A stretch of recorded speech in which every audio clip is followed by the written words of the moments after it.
Problema nyo rin po ba yung ipis? Ay huwag po kayong magalala dahil mga paraan po tayo kung paano po natin mapupuksa ang ipis. Pero number 1 po natin sa listahan ay seek and destroy. Kumbaga hanapin po natin kung saan po nagdulungga yung ipis at saka po natin i-sprayan ng insecticide na tulad nito.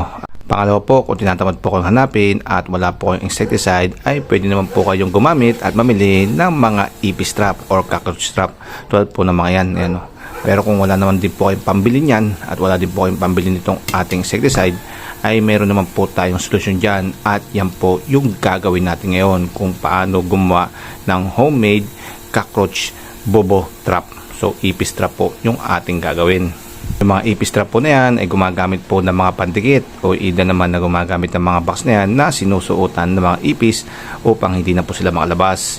Ito naman po sa atin, ang gagamitin po natin ay plastic bottle na tulad ito. Ang gagawin lang po natin dito ay gagawin po natin siyang bobo trap. So from the word bobo, ibig sabihin ay yung mga bobong ipis ay makakapasok po dito at hindi na po siya makakalabas. Lahat po ng plastic bottle ay pwede po natin gamitin, mapamalaki man po or mapamaliit. Ang pangalawang gamit na kailangan natin dito ay cutter at ikakat po natin yung bote natin sa part na to. Ayan, no?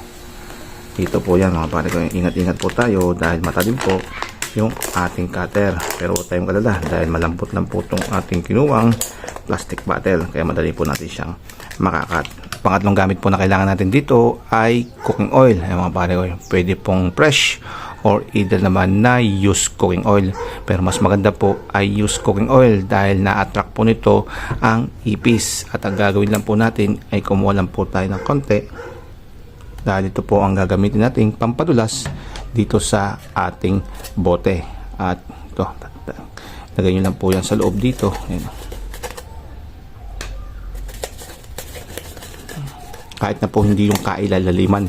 Dahil sa ilalim po nito, ay lalagyan po natin to ng pain. Kahit hanggang dito lang po sa pinakagitna niya at sa ibabaw.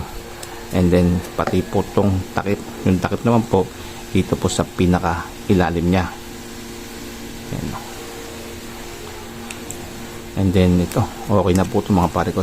At meron pa po ako isang bote rito at dalawa po kasing trap ang ating gagawin. So sa procedure naman is same lang din po na ginawa natin sa isa. Ikakatan din po natin yung ating bote sa portion na to. Ang trap natin ay ganun din po yung ating gagawin. Lalagyan din po natin ng cooking oil itong kanyang loob.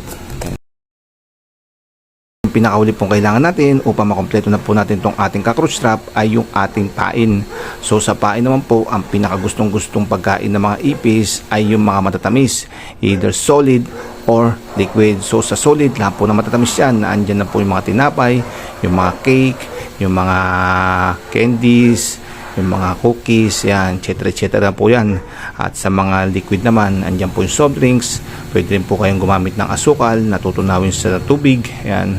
Kung wala naman po matatamis, ay pwede naman po yung mga starchy, tulad ng mga noodles, tinapay, yan, yung mga bread, yan, mga pare ko. Kaya dito po sa isa nating trap, ang gagamitin po natin dito ay liquid pain. At ang napili ko po na liquid pain ay soft drinks. So pwede rin po yung asukal na tinunaw. Ayan, pwede rin po yun. Ilagay lang po natin dito. And then, saka po natin siya tatakpan ng ating pang-ibabaw. So dito, hindi na po natin kailangan gumamit pa ng mga tape. Basta ibaon nyo lang po mabuti at lumapat. Kahit po malukot ng kante, ay okay na po yan. Kung pumaling, diretso na ng kante. Ayan, o. At ready to ko na po itong ating cockroach trap. Ayan, o. At hindi na po kayang tanggalin tong takip nito ng ipis.